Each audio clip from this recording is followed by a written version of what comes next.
Hello all. आज हम लोग डिस्कस करेंगे एक लीडिंग इंडिकेटर के बारे में जो है RSI means relative strength index.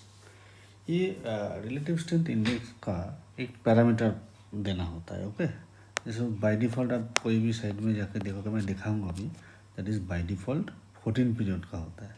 14 period का मतलब होता है जैसे 14 डेज़ का भी RSI हो सकता है, 14 आवर्स का भी RSI हो सकता है, 30 मिनट्स का भी RSI हो सकता है, 50 मिनट्स का भी हो सकता है, वीकली का RSI हो सकता है। मतलब कोई भी टाइम फ्रेम आप चूज़ करोगे तो ऑटोमेटिकली 14 पीरियड का RSI ले लेगा।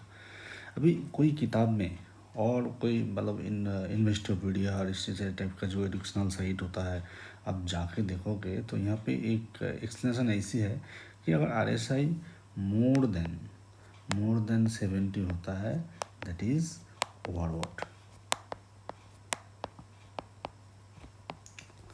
और लेस देन 30 होता है दैट इज ओवरशोल्ड।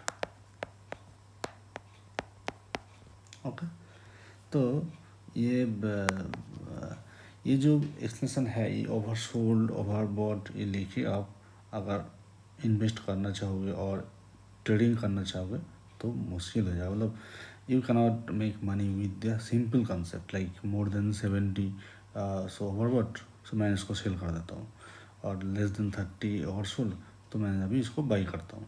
तो ऐसे सिंपल मतलब लॉजिक लेके आप प्रॉफिट नहीं कर पाओगे। इसके साथ कुछ मतलब ज़्यादा और कुछ ऐड करना पड़ेगा।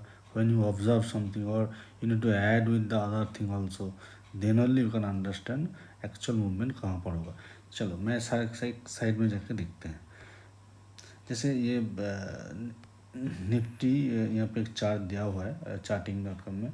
जैसे यहाँ पे एक लोअर इंडिकेटर है, मतलब यहाँ पे वो just bottom of the chart में ये RSI ऐड होगा। अब देखोगे सी यहाँ पे RSI दिया हुआ है, यू सी दैट। जैसे यहाँ पे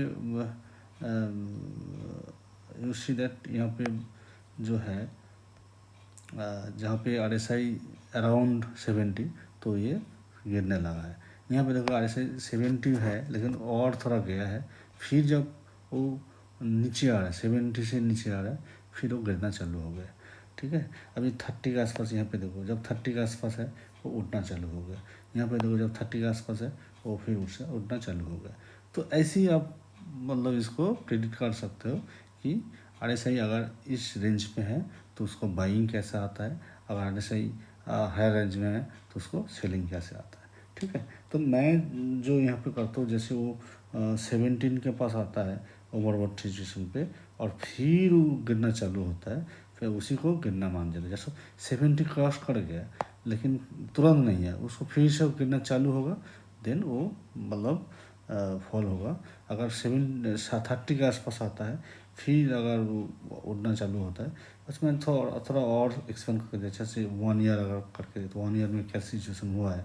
अब देखो यहाँ पे देखो, यहाँ पे 30 से नीचे आ गया। ठीक है, फिर जब 30 का ऊपर चला जा रहा है तो फिर बाइंग चालू हो गया।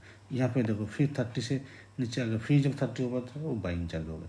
तो इस हिसाब से एक टेक्निकल इंडिकेटर जो लीडिंग इंडिकेटर है, इसको हम इस्तेमाल कर सकते हैं to predict the price. Okay, अगर ये हम डेली चार्ट के दिखा रहा है। ठीक है, अगर अब मंथली चार्ट आपको दिखाएंगे जैसे मतलब लास्ट पास्ट 20 ईयर्स और सो, ये सब आप देखोगे। जैसे यहाँ पे देखो ये 30, जैसे कोविड के टाइम पे ये 30 के आसपास आया था मंथली चार्ट में ये RSI। अब देखो फिर कैसे भागना चालू हो गए।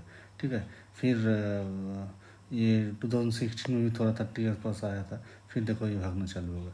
अभी देखो अभी रिसेंट जो गिरना हुआ था ना, वो मोर देन 70 के ऊपर चला गया, मोर देन 70 के ऊपर चला गया, फिर जो 70 से नीचे गिरने लगा है वो फिर से मार्केट गिरना चालू हो गया। तो ऐसे ही करके आप मतलब प्राइस को प्रेडिक्ट कर सकते हो। Then you can get some idea जैसे प्राइस मूवमेंट कैसे होता है with the help of relative strength index. Okay, thank you.